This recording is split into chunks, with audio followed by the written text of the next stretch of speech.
kid. Man, DMACC is a fucking killer. Get me Egan's every move. I've done everything you asked. Not everything. Tell me what you got on Stacy Mars. I'm getting back on my bad bitch shit. I want a regime change. I'm gonna handle Rashawn, and I'm gonna make you king. Tommy's a fucking psychopath. I have one more card to play. What's going on, everybody? Look who I found. I found my little brother, B. Avery. He's in the building, ready to talk this Power Book 4 Force, episode 4. B. Avery, how you doing? Fantastic, sir. How are you? I can't complain, man. Ready to dive on in this thing. We're not going to pull no punches. I'm going to tell everybody, please subscribe to both of our channels. Link is in the description. Link is also in our headlines, and follow us on TikTok. B. Avery, this thing started us out where we knew it was going to start out. Tommy saw that DMACC thought he was getting back in CBI. He wasn't having none of it. How did you like the way they played out him shutting down the DMACC situation from the beginning? Yeah, man, they handled it quite well. Diamond was able to wiggle his way out of this like a snake on his belly, barely. And I liked that. He had to think fast. He had to think tough. He couldn't be like, hey, we set DMACC up to get killed, but it ended up working out. You can't go that way. But he was like, hey, man, we're trying to buy some time for King Kilo. And I like the acting, too, because, he was confident in what he was saying, but, he wasn't the Diamond that we know, that's just 10 toes down. He was a bit skeptical, just like, okay, is Tommy buying this? Am I making sense? Or are there any holes in my logic? But he was able to get it out, man. And I'm impressed by that. And so I thought that this was going to blow up in their face and it was possibly going to be the fallout. But no, he was able to, do what he needed to do in that situation right at the last moment. No argument from me, audience. I felt like they handled it very well. I felt like if Jannard would have stayed in the room, Junkie Jannard, that might would have created a problem. But because Tommy got him up out of there, Tommy and his brother were able to come to a consensus, even though Tommy doesn't know he's being played. They came to a business consensus. And at the end of the day, I think that Big Brother Baldhead is starting to get soft and sweet with Tommy, more so than he's letting his brother know. And we will find out later on in the season. Tommy gave his boo thing a gun. She was acting like she's never touched a piece of steel unless it came from between a man's pants.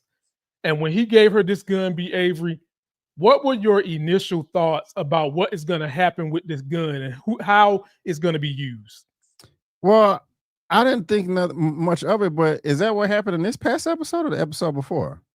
It was the episode before, and I'm asking, did you think something from the episode before was going to be used in this episode in terms of her with the weapon? I didn't. At the time, he did give her the weapon. It did seem weird because it's just a weapon. They be dropping bodies left and right in this show like it's nothing. We'll talk about what happened in this episode.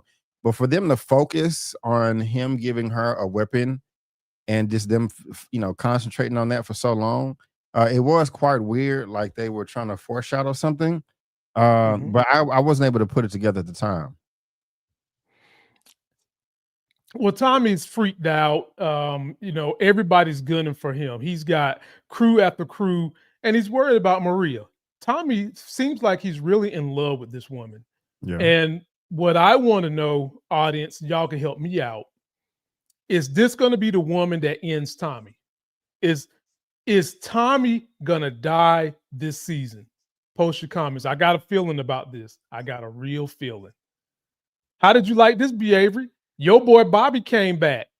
Not only did Bobby come back, he came and gave his boo thing some information that can help them, let them know that carfentanil is killing everybody. And, you got old snake in the grass sitting there, old Asian snake, listening to everything. And Bobby came through to help her. Do you see love bells getting back together, or was this strictly transaction to help Stacy and him wanting to save him being a real man of the people?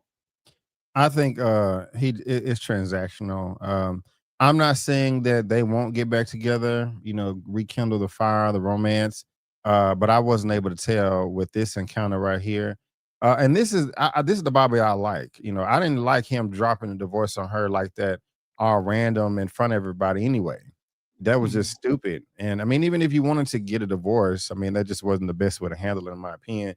But you know, he came in saving the day right here, so that's cool. You know, he winning some points here. You know, still kind of annoyed with him overall, but at least this was a positive. I think they gave us this section audience because Asian Snake is going to get his head chopped off. Mm. Bobby came in there and gave pertinent information about the people that's dying, about the core fentanyl that these college kids is getting. And we know where all this stuff is coming from. Claudia got the little deal going on in her clubs with her friend and Tommy. And Stacy Marks could have a career budding as a mayor, but on the back end, she's fraternizing with criminals. She's got a hard on so bad for Tommy that she can't leave well enough alone.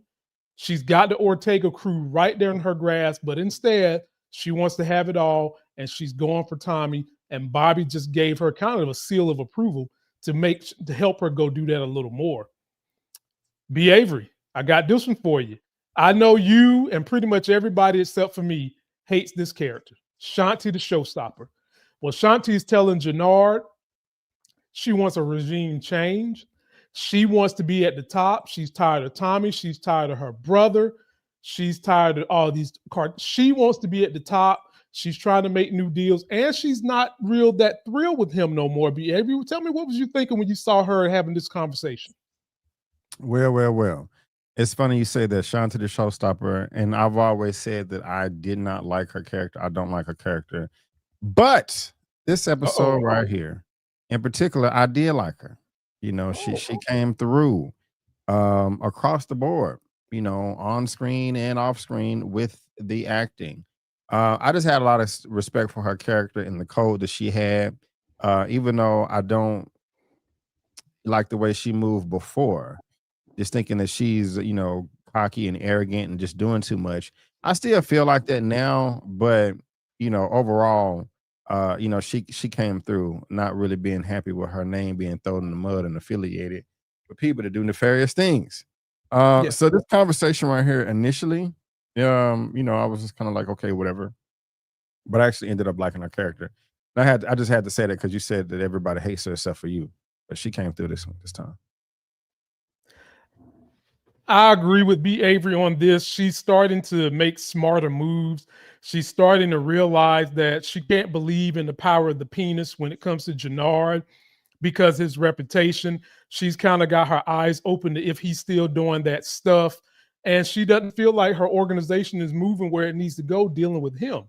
And so I was anxious to see where they was going to take this throughout this episode. And we'll get to kind of where they went with it. And I still don't think it's enough.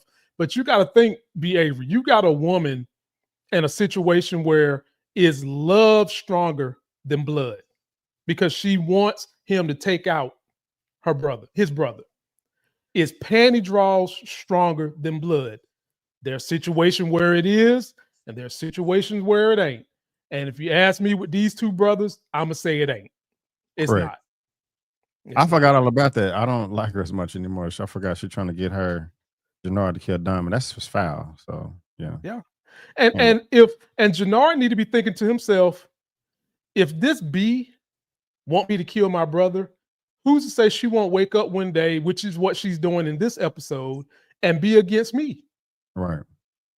Think about it. Right. All right. Now we got Stacy Marks. She got this new information from Bobby, and she's in here talking to Claudia. And she's basically saying, Claudia, I need more from you. Claudia wants to get out of jail, B. Avery, and she's not having it. So she plans a plot that's going to get Tommy on tape talking about he's selling drugs as well as he killing somebody. What was going through your mind when you saw this right here, B. Avery? Stacy is funny to me because she's always putting up a front like she knows what's going on and she has full control of the situation when she's in with these suspects, you know, in these rooms. Like, yeah, well, I'll tell you this. You give me this on tape and this and him, or, you know, get Ortega doing this. And then we'll talk about releasing you from jail, you know, but when she's outside or in the office, oh my God, how did you let this happen? And what are we going to do? We're screwed, and you didn't dot the I, and you didn't cross the T, and then I'm not going to be the governor, and I'm not going to be mayor, and I'm getting a divorce. So I'm laughing right now when she's talking to Claudia, with this little smirk on her face. It's just like, woman, you don't have control.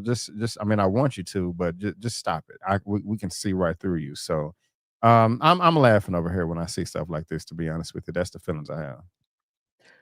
I'm laughing too because Stacy has no control. None. She doesn't realize she's getting played by Tommy because he's going to make a huge donation to her campaign. And he's going to control her because it's going to be linked to a drug dealer. There's nothing she can do about it. And she thinks that she can actually control Claudia. Nah. And then be Avery. Soon as this little interesting plot was supposed to go down, where Claudia wanted her friend Elise to tape Tommy, be Avery, explain to me how did that go down?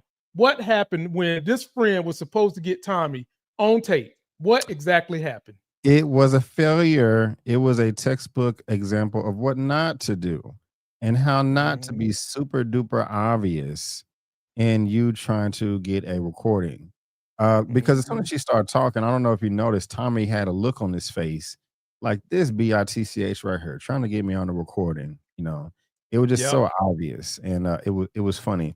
I like the line of dialogue here too. I'm too busy to kill you now, but I got you. He just really instilling that fear into her. Like, if you ever cross me again, not only will I kill you, I'll bring you back to life after I do and talk shit, torture you, and then do it all over again, and then bring you back and, make you watch me harm your family. Just horrible things. But I like the way he played it right here. He really did scare the bejesus out of her. Damn, be Avery, is Tommy new nickname gonna be Tommy Wise? Like he Pennywise? He got them kind of powers. He could have killed you, bring you back to life, and then kill you again, then torture you, then make you look at your family. Yeah, all of the above. By the way, if you guys are fans of the It series that's on HBO, as I just mentioned, Pennywise, me and B. Avery are reviewing that. Our reviews will be up. His will be up tonight, I think. Mine will be out tomorrow. Please go watch it because that is one of the best series on TV right now. Correct. Speaking of what's going on right now, let me get back to the Asian Force, B. Avery. This brother right here, he really thinks he's sitting on top of the world because he's fraternizing with criminals. He's working for the police and he's getting all this detailed information that he thinks is going to help take him. Not only do he think he can become mayor, this guy's talking like he can go higher than that. And he's got his little queen sitting there with him. So all I want to know from you, B. Avery, is who's going to take this dude out? Because there's no question he's going to die. Who's going to take him out? He's going to get his balls served to him with some chopsticks. Like, seriously. Exactly. Like, I mean, why? Listen to your woman. She said herself, like, you're not going to get away with holding this information from the cartel. He's like, they're not going to find out. Yes, they are, man. They are 3 moves ahead. Especially with him, how nervous he was moving in the office. Like, we have a problem. Claudia is cooperating with the police. I know that was after this scene, but they did a great job of showing how much resolve he has, which isn't that much.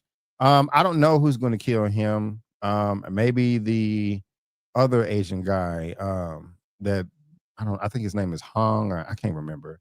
But the one working for Ortega. Yeah. He's most likely going to kill him. I don't think it's going to be Tommy Egan.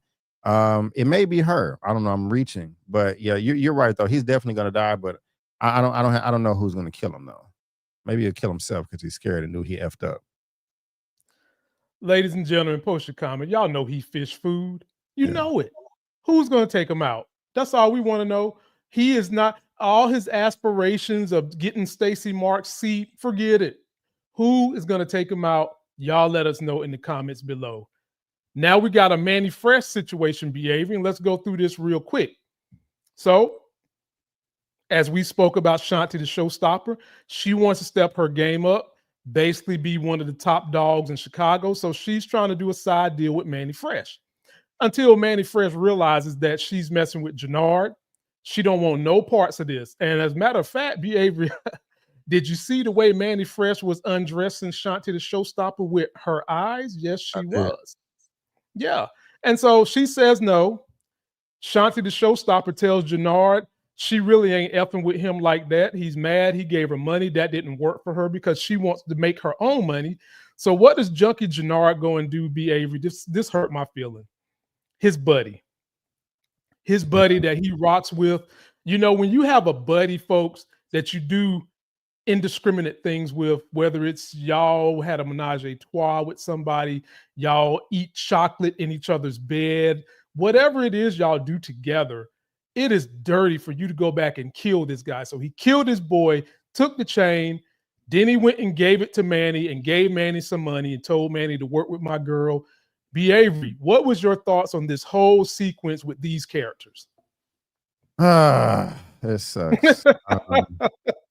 Because I like that Jannard, you know, he made a mistake, as you used to call him. He was Junkie Jannard. You can't be going around stealing people chains and things of that nature. So he tried to make it right.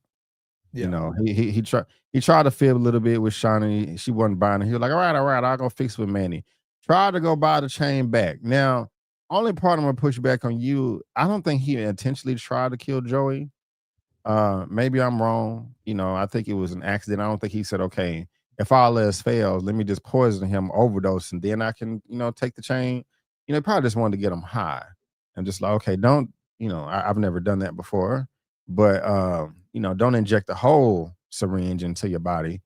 But I think he should have tried a little bit harder as far as trying to buy the chain back. You know, if he didn't want 1, 2, or 3 snacks, give him 5 or 10. You know, and if you just don't, I know you may not want to give him that much off of something that you're trying to buy back anyway, but it's better than killing him. Now, I still think he should have tried to drive him to the hospital. You know, just pull up in the emergency lane and just leave him there. That's what some people do. You know, that's better than just leaving him there. I'm pretty sure he's dead. It's not 100%. I hope he's not dead. But he most likely is with the foam and the drool coming out of his mouth. But as far as him going to approach Manny, I mean, that's cool. That's commendable. He still had a little too much pride for me. Just like, hey, what you want me to say? I'm sorry. Yes, apologize. Okay. You robbed me at gunpoint. You know, that's the least. Daddy's chain. That was the daddy's chain at that. Sentimental value, my chain and money. But yeah, man, throw your pride in the trash. You know, I would wanted an apology, but it sucks that Joey had to die. You know, that's really unfortunate. Yeah.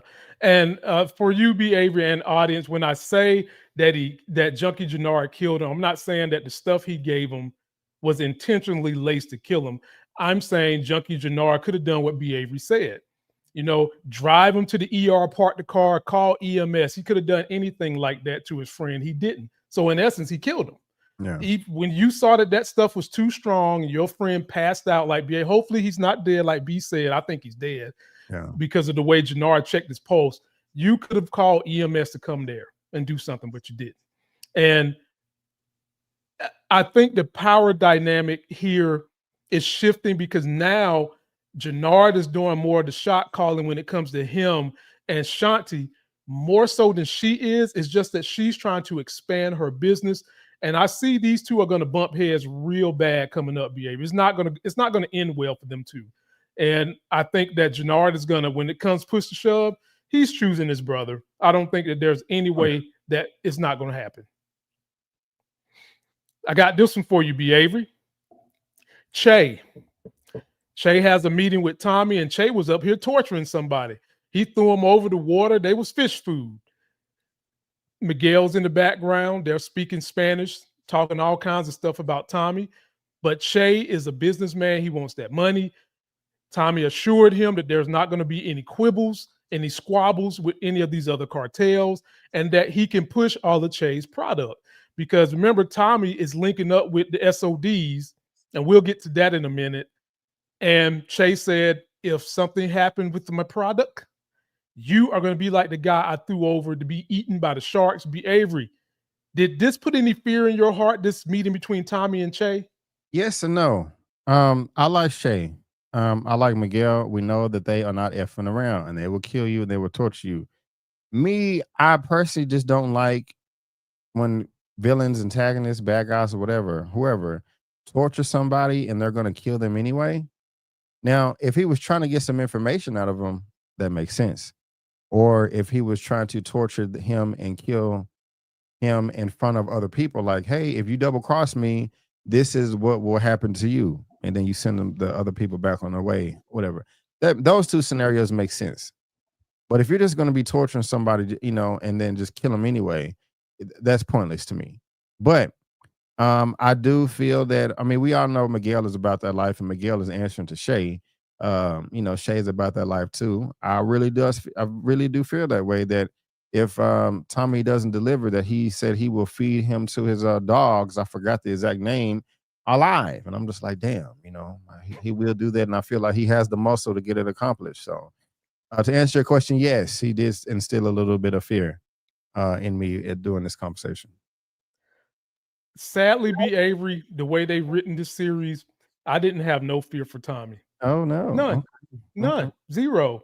Like, to me, you might as well say Tommy is a cartel boss himself stepping to Chay. I didn't feel none of the angst that they tried to make us feel with Chay torturing the guy. And to B. Avery's point, oftentimes they have bad guys torturing people because they want to show the psychosis in their mind.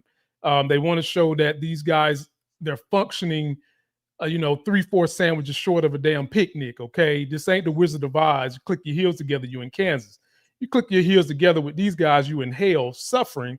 And I didn't feel none of that for Tommy. So I just don't see, if anybody's going to take out Tommy, it's not going to be anybody in this picture, Miguel or Chay.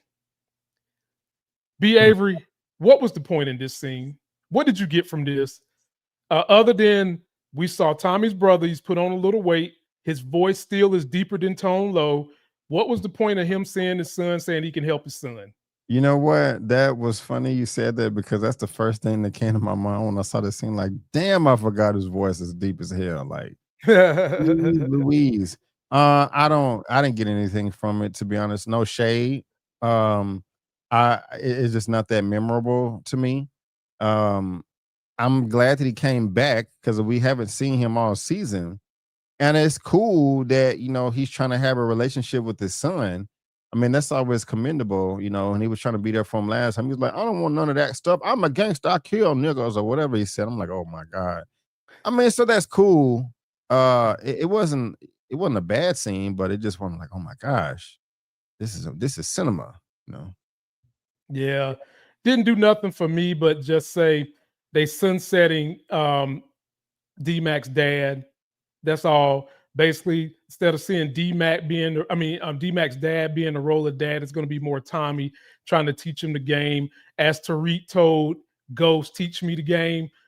This is the last we're going to see a dad, I think, unless there's a situation where Tommy's back is up against the wall and there's nobody else to help him. That's when we might see the brother pop up. But other than that, I think they sunsetting the character. That's what I got from it.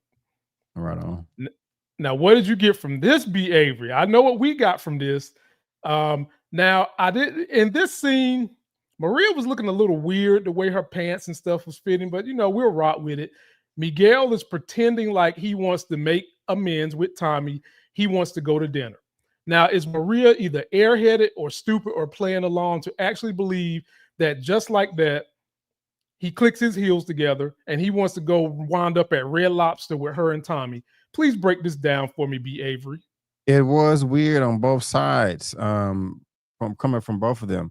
I think she's just playing along. I don't think that she believes him. I think she wants to believe him, but I think she's like, okay, he's up to something. I need to, keep my dukes up, stay on guard. Yeah, she knows something's going on. Miguel is just a little too obvious, just a little too nice. Like, yes, I want to have dinner and here's some flowers. And everything is going to be special, and we're going to live happily ever after. Come on. You couldn't pay Miguel to be like that for real. So he trying a little bit too hard to me. Yeah, man. Miguel was too thirsty in this scene right here, y'all. He was way too thirsty. And I hope Maria picked up on it. I hope she's playing the game. We'll see. But we understood what the mission was, because in the next scene, he's calling Garcia. Yeah. And he sent Garcia some fun. He got a little wet going on down there, ladies and gentlemen. Get a little head wet. and he told Garcia to keep that phone on because when he called, he's going to have Tommy in a spot where his men can get him. B. Avery, how big of a disaster is this Red Lobster date going to be?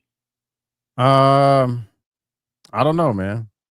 But I'm thinking, I'm sitting here thinking about this head. Like, geez, he got it like that. You can get it in, you know. Like, I don't know if he's in solitary anymore, but I'm just kind of thinking, like, what was the guard thinking that brought her in, and what was she thinking? Like, okay, I need you to go in here and suck this man off. So That's a cop. Money coming in. I think that's one of the guards, one of the wardens working there. That was a officer in there doing that. So somebody that worked there. Oh, I thought it was I thought Miguel got a woman up in there, like some type of prostitute whore, harlot or something. That's a guard. No, it's Miguel. Miguel got connections, man. It's one of the security officers in there. Yeah. That's even crazier right there. Wow. Hope she's not married. I don't know what to think, you know, but they got a lot of power. Hence the name of the show. Ha ha ha. Lots of power. We'll see how that Red Lobster date goes. We know it's not going to go. It's not going to go right. It's going left. And I wonder how will Ortega feel after this, because Ortega's not out the woods yet, ladies and gentlemen. And we'll slide on over here to this. B. Avery. They crowned a new guy for the SODs. They took out this dude who in the beginning of the show was talking cash money junk to Tommy. He didn't want to team up with him. Somebody in the crew wanted to team up with Tommy. They left him a note. They done put the crown on somebody else, and they're going to blame this guy as being the person that took out King Kilo's man. How did you like the way this plan unveiled? Before I answer that question, let me ask you this. Take the picture down. I want to see your face if you don't mind. Explain the note to me at the beginning that was on the blue sticky note. Explain that to me before I give my answer, if you don't mind. It was if I'm not mistaken, it was just basically a phone number and a name, just basically telling Tommy, you know, I want to be king. I'm dissenting against the king, something to that effect. Gotcha. You can pull the picture back up. I didn't like this. This whole thing made me very uncomfortable. The fact that you want to cut this dude's tongue out of his mouth was crazy to me. Just because he don't want to team up with you. And also just because the dude up under him, number 2, want to be number 1. I understand you trying to find a body to make King Kilo happy, but this man didn't do nothing to you. He in the game just like you are, trying to, you know, get his piece of the pie. And you're going to cut his tongue out and then drop an engine on his chest. And like, fuck. That was crazy. I mean, when they do stuff like this, I don't like. When they randomly had Diamond kill that correctional officer at the end of season 2, I'm a gangster, murder. It's just like I don't like that stuff. You know, like I understand killing somebody out of necessity, but when you just doing cold-blooded stuff like this, it makes me not want to watch the show no more. I mean, this is the end of the season, but these are supposed to be the protagonists. You know what I'm saying? People we root for. I don't want them doing just vile stuff, you know, just to make $1. You know, I don't like it, and I don't like this. I was okay with it because I understood what it meant for Tommy and what it meant for Diamond. And they've got all this stuff they got to move and all this product for Chay that they got to move. And they have lost so many organizations. And so they need new crew. They need the SODs. And since the king of the SODs said no, and you got the number 2 in command ready to step up, I get why they crowned them, because they need this product move or Chay is going to kill Tommy. So I get that. And I do understand that they was able to birth 2 birds with 1 egg. You've got the new crew. You got a leader who's happy and is going to support you guys now. And you've also got a body that you can pretend killed King Kilo's buddy and it's not DMACC. So I get it. And the torture, Tommy cutting his tongue out, that was just put in there, man, because Tommy ain't like the way the guy disrespected him with his tongue. But I'm like you. Did you have to cut his tongue out if you was going to drop the engine on top of him? You know, you could have just dropped, you could have scared him with the engine. You could have strapped him down to the floor, lowered that engine a little bit, scare him like that. Boom. Case solved. But we want to hear from you guys. Let us know what you think. Yeah, Diamond made It was too much. Yeah, I can see that. I can see. And then did y'all see the graphic way they showed how the tongue got cut out? Man, Crazy. Ladies, do y'all want that kind of tongue? I doubt it. My goodness. Jannard was tasked with going to prove to Kilo that the guy that they got is the real guy, not DMACC. Did you buy this behavior? Because I don't think King Kilo bought it. Yeah, man. I don't know. He was like, I'm gonna need some confirmation that those guys were robbed in the first place, and so I don't know. I don't think he bought it either. Yeah, he didn't buy it, audience. He didn't buy it. And once he gets out, he see DMACC skipping along. He's going to want some vengeance, and he's going to want a little more. I didn't buy it. But through all this Avery, Jannard feels like he's done enough work to come to these meetings with Chay. And you know this is about him and Shanti's showstopper. Is Diamond going to ever let him come to one of these meetings? I think eventually, yeah. I think so. Oh. Reluctantly. Okay.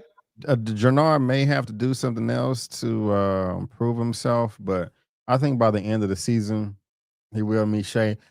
I don't think it's gonna go well, but I think they're gonna link up. Well, then you got a problem, Avery. Tommy ain't gonna want his ass to come to the meeting with Chay. What's gonna happen when Diamond say, I want my brother to come, and Tommy says no? What's gonna happen then? I don't know. It's a good question. Audience, let us know. And folks, we're almost on the off ramp today. We just been blazing through this thing today, getting our little jokes in, getting a little hype in there. Behavior, I'm gonna give you a sequence of things that tie together, a sequence, and you can answer them however you want to. The domino started to fall right here.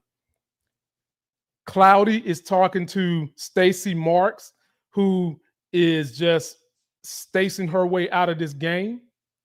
And she's to the point now where since Tommy didn't bite the first bug, Stacy has the sharp idea she's going to let Cloudy out if she testifies against Ortega.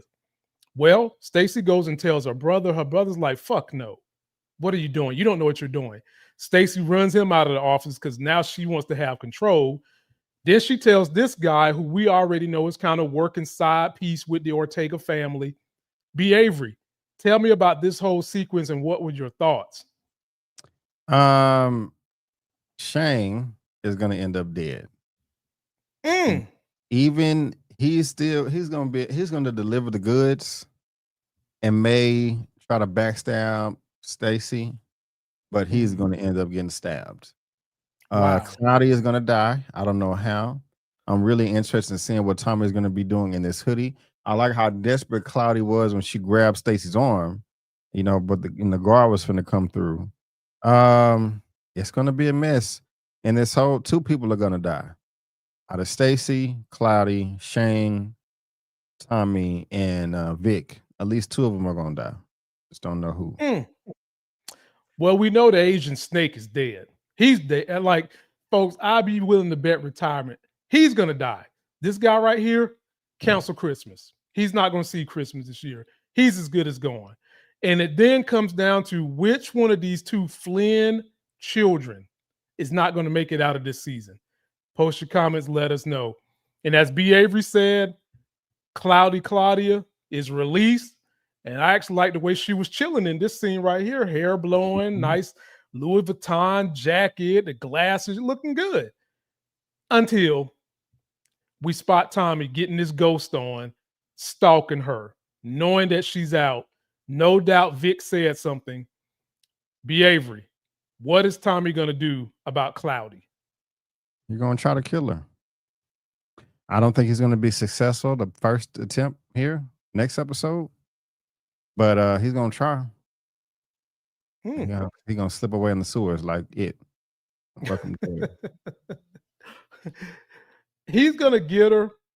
Somehow, some way he's going to get her because remember, Cloudy's the one that took out his partner last season. That was a fan favorite. And no way they're not going to let Tommy get revenge for Liliana. No way. There's no way that's not going to happen. So he's going to get her. It's just a matter of how he goes about doing it, how he's going to use Stacy now that she's got that whole big investment that needs to lead to a drug dealer, and who's going to take out the Asian snake. Folks, that's going to do it for us. And before we go, let me read my super chatter who came in today. Thank you so much. If you don't know, these super chats help a lot of us YouTubers get by because the algorithm is changing so much on us, especially content creators of color, folks, that it gets hard sometimes to keep up. So we really appreciate these super chats. At DanceC2572, peace, Brandon. They still haven't explained where all the money Tommy earned with Ghost went. Where do you think that money went, B. Avery? I have no idea. I have no clue. Thank you, Dane. Appreciate it. Yeah, I think some of that money went to Kay Egan. I think another piece of it went to Tariq. And I think Tommy's sitting on a little bit. He just ain't disclosed it just yet. So you guys let us know what you think. Again, me and B. Avery are reviewing it. Welcome to Dairy. We'll have episode 6 coming up within the next 7 to 8 hours. Please come follow us. Be sure to subscribe to both of our channels. If you find me on B. Avery channel, come over. If you find us on my channel, go to B. Avery's channel. And our new TikTok, movie and TV breakdowns, is where you can find us there. And until that next Sex is Hell video, we out. Peace.